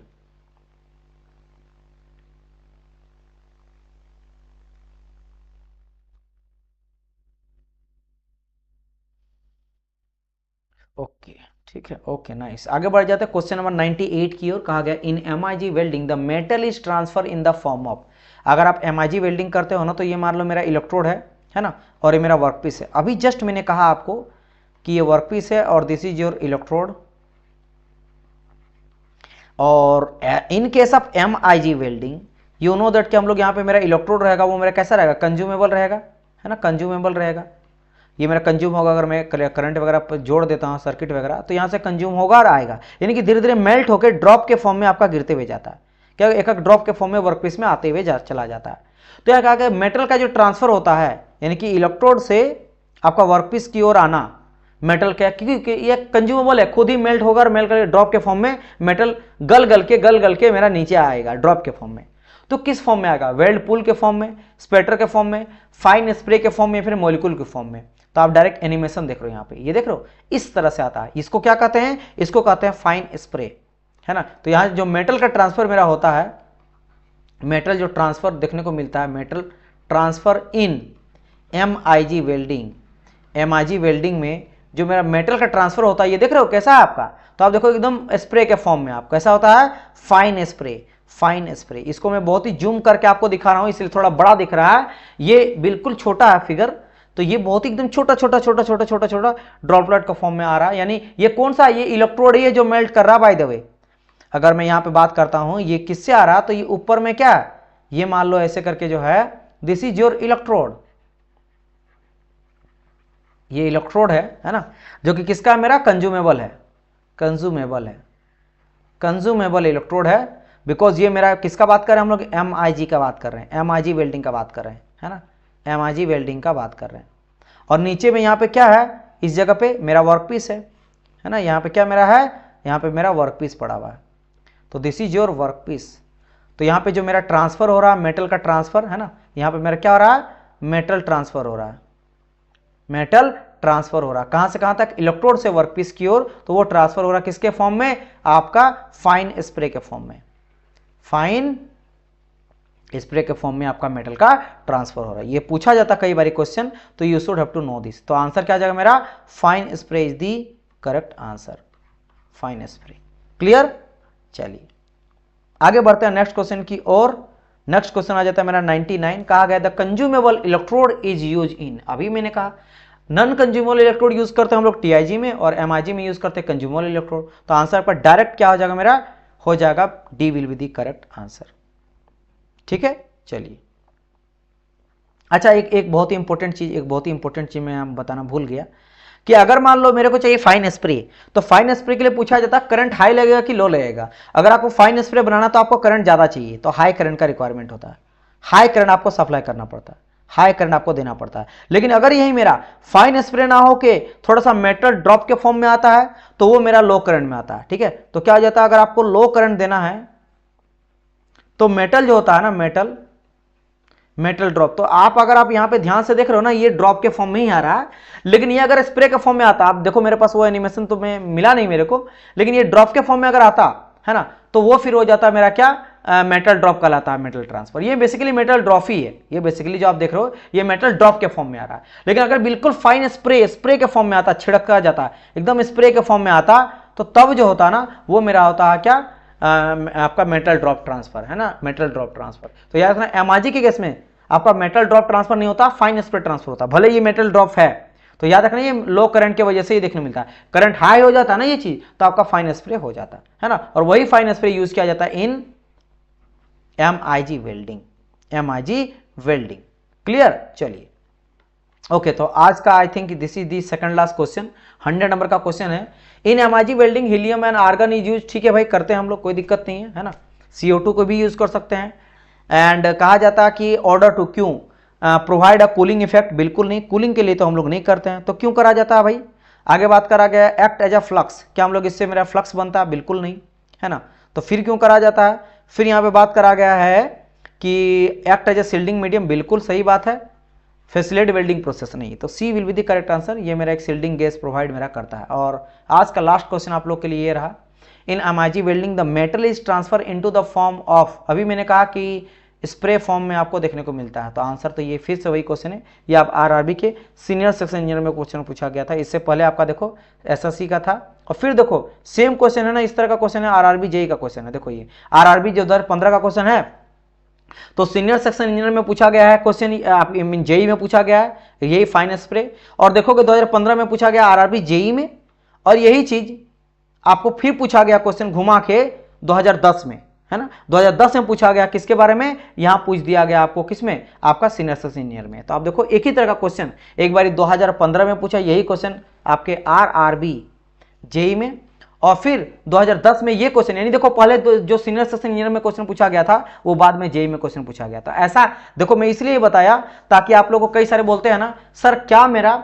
सीनियर सेक्शन इंजीनियर का जो आप क्वेश्चन सॉल्यूशन करवा रहे हो आरआरबी जेई के लिए, क्या पूछा जाता क्वेश्चन आरआरबी जेई में सीनियर सेक्शन इंजीनियर का क्वेश्चन, तो उसका प्रूफ एग्जांपल मैं आपको दिखा रहा हूं आपके सामने कि ये देखो 2010 का क्वेश्चन है जो आरआरबी जेई के सीनियर सेक्शन इंजीनियर में पूछा गया था। क्वेश्चन क्या है कि एमआईजी वेल्डिंग जो होता है, मेटल इनर्ट गैस वेल्डिंग, उसमें आपका मेटल जो ट्रांसफर होता है ना, वो मेरा किस फॉर्म में होता है, तो फाइन स्प्रे ऑफ मेटल के फॉर्म में होता है, फाइन स्प्रे के फॉर्म में, जिसका आपको एनिमेशन में आपको दिखाया, ये रहा मेरा, ये ड्रॉपलेट के फॉर्म में है ना। ड्रॉपलेट के फॉर्म में कब होता है, जब आप करंट सप्लाई कम करते हो, हाई करंट सप्लाई करते हो तो आपको स्प्रे जो होता है वो स्प्रे फॉर्म में आ जाता है, और वो एमआईजी में देखने मिलता है, राइट। अब ये क्वेश्चन आपको सीनियर सेक्शन का था। अब आपको दिखाता हूं आरआरबी जी का। देखो आरआरबी जी का 2015 का क्वेश्चन, सेम क्वेश्चन है, एमआईजी वेल्डिंग में metal is transfer in the form of fine spray, यानी कि आरआरबी जेई में सीनियर सेक्शन इंजीनियर का क्वेश्चन पूछा जा सकता है जो प्रीवियस में पूछा गया, कि छाप दिया गया है। क्योंकि देखो पहले क्वेश्चन किसका पूछा गया था, पहले पूछा गया तो सीनियर सेक्शन इंजीनियर में 2010 में,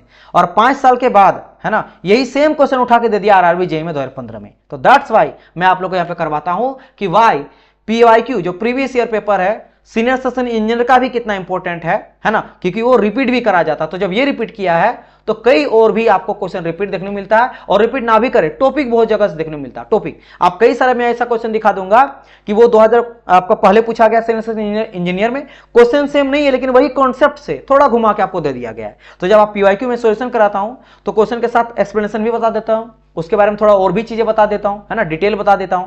तो अगर आप वो क्वेश्चन थोड़ा घुमा भी दे और वो क्वेश्चन आपके आरआरबी जेई में पूछे, है ना, सो आप उसको भी टेकल कर लोगे, बना लोगे, है ना। नॉट ओनली दिस, ना हम लोग सीनियर सेक्शन इंजीनियर का ही करवा रहे हैं, इसके अलावे आप लोग को जो है, जो आपका चल रहा पीवाईक्यू सेशन लास्ट 20 ईयर का जो क्वेश्चन सॉल्यूशन करवा रहे हैं, इसमें आप लोग को डीएमआरसी यानी कि जो दिल्ली मेट्रो रेलवे होता है, इसके अलावा अलग अलग जो मेट्रो रेलवे है उन सब का क्वेश्चन जो जेई लेवल का है, यह टेक्निकल लेवल का है।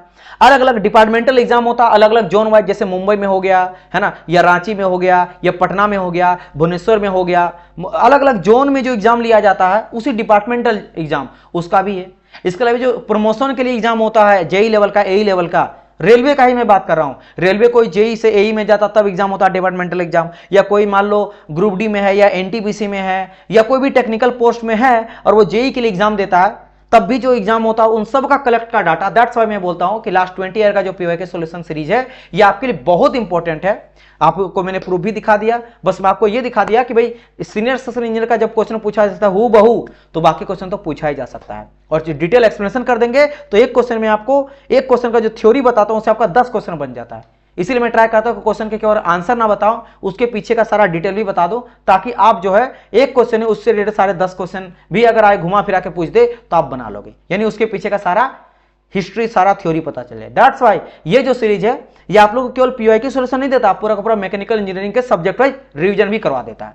अगर आप बहुत टाइम से पढ़ लिए हो लेकिन छोड़ दिए हो, है ना, आप एक्सपीरियंस आपने पढ़ दिया पूरा का पूरा, आपने वेल्डिंग पढ़ लिया, सपोज करो अभी वेल्डिंग मान लो ये मैं दिखाया आपको वेल्डिंग क्वेश्चन, आपने वेल्डिंग पूरा पढ़ लिया लेकिन भूल गए हो, आपको पता है रिवाइज करना है थ्रू दी क्वेश्चन, तो सबसे काम आएगा आपका ये, सबसे ज्यादा ये आपका हेल्पफुल रहने वाला। यहां से आपका क्या करेगा, क्वेश्चन का क्वेश्चन भी लग गया और उसके पीछे का सारा एक्सप्लेनेशन के थ्रू आपका पूरा पूरा वेल्डिंग भी रिवीजन हो गया, क्योंकि थ्योरी भी बताते चलते आता है ना, उससे रिलेटेड जो भी थ्योरी था वो बताते चलता हूं, तो ये काम आएगा। नॉट ओनली आरआरबी जेई, अगर आप किसी भी और भी एग्जाम का तैयारी करते हो, जेई लेवल का, एई लेवल का, हर जगह पे ये आपका काम आने वाला है, क्योंकि आपका सभी तरह का क्वेश्चन यहां मैं करवा रहा हूं। और खासकर रेलवे अगर आप करो तो बेहद इंपॉर्टेंट है, क्योंकि सारा रेलवे का ही कलेक्शन है ना, चाहे वो प्रमोशनल एग्जाम रहे, डिपार्टमेंटल एग्जाम रहे, या फिर आपका डीएमआरसी लेवल का एग्जाम रहे, या जेई रहे, या एई लेवल का एग्जाम रहे, टोटल रेलवे का ही क्वेश्चन का यहां पे कलेक्शन है।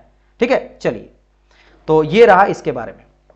सो उम्मीद करता हूं कि ये चीज आप लोगों को समझ में आएगा कि कैसा रहा आज का एनालिसिस, है ना, और क्यों इंपॉर्टेंट है आपके लिए पीवाईक्यू। चलिए डियर स्टूडेंट, मिलते हैं हम लोग नेक्स्ट पार्ट में, तब तक के लिए goodbye and God bless you all. साथ ही साथ आप सभी के लिए आप लोग को व्हाट्सअप ग्रुप बना दिया गया, जो डेडिकेटेड बच्चे हैं, अगर आप ज्वाइन करना चाहते हो व्हाट्सअप ग्रुप में, तो यहाँ पे आप डिस्कशन कर सकते हो, सारे अपडेट्स वगैरह मिलेगा, है ना, क्लासेस का लिंक वगैरह मिल जाएगा, इस तरह का जो भी थ्योरी सेशन रहेगा, एमसीक्यू सेशन रहेगा, गाइडेंस रहेगा, वो आप लोग को पता चलेगा। कोई भी जो पीडीएफ वगैरह चाहिए रहेगा वो मैं आप लोग को शेयर कर देता हूँ, तो आप हमारे ग्रुप में भी ज्वाइन कर सकते हो, इसका भी लिंक आपको डिस्क्रिप्शन बॉक्स में मिल जाएगा। और अगर आप बैच में ज्वाइन करना चाहते हो आरआरबी जेई 2025 के बैच में, चाणक्य बैच 2.0 में, तो आप जाके ज्वाइन कर सकते हो, जिसमें आप लोग लाइव प्लस रिकॉर्डेड लेक्चर मिलता है। As you know that PDF notes आपको टोटल जितने भी लेक्चर जाता है सारे लेक्चर्स का पीडीएफ नोट्स आपको मिल जाता है, रिवीजन क्लासेस चलता है, लाइव डाउट सेशन चलता है, स्पेशल न्यूमेरिकल सेशन चलेगा आप लोग का। मैं 10-10 आपको इसमें बुक दूंगा क्वेश्चन प्रैक्टिस के लिए, है ना, नोट्स आपको फुल नोट्स और शॉर्ट नोट्स दोनों दूंगा, मतलब नोट्स बनाने का दरकार नहीं है, नोट्स बिल्कुल नहीं बनाना है, केवल लेक्चर देखना है, नोट्स आप प्रिंट आउट निकाल लेना ताकि आपका टाइम बचेगा, है ना। क्वेश्चन प्रैक्टिस के लिए मैं आपको 14,000 प्लस एमसीक्यू दूंगा, 10,000 में और ऐड कर दिया हूं, और 10 में बुक दूंगा, हर एक सब्जेक्ट का अलग अलग मैं क्वेश्चन दूंगा आंसर के साथ, एक्सप्लेनेशन के साथ, ताकि आप रिवीजन कर पाओ। साथ ही साथ टेस्ट सीरीज आप लोग को लेटेस्ट पैटर्न के अकॉर्डिंग मिलेगा ही मिलेगा। समझ गए? ये सब कहां मिलेगा? स्टडी यूटी एजुकेशन एप्लीकेशन को डाउनलोड कर लीजिएगा गूगल प्ले स्टोर से, फ्री पीडीएफ, और जो भी आप लोग का पीवाईक्यू सेशन चलता है वही फ्री मिलता है। कुछ टाइम बाद हम लोग टेस्ट सीरीज भी लाएंगे, वो भी आप लोगों को कुछ टेस्ट सीरीज फ्री में मिलेगा, और बाकी बच्चे के लिए पेड वाले में तो सबको मिलेगा ही मिलेगा। लाइव आप चैट बॉक्स के थ्रू मेरे साथ बात कर सकते हो, एप्लीकेशन के थ्रू, और क्लासेस अपडेट्स के लिए व्हाट्सएप ग्रुप में आप ज्वाइन कर सकते हो। चलिए, thank you so much for watching.